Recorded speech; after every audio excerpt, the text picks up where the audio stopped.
amaso y'umuntu ntashobora kubona ibyiza byose abikirwe.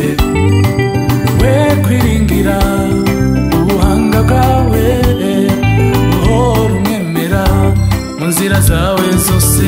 Tera intambwe imwe gusa izindi umuharire, tera intambwe imwe gusa izindi umuharire, tera intambwe imwe gusa izindi umuharire, tera intambwe imwe gusa izindi umuharire. Oh, hari Yesu ubuzima bwawe bwose abuyo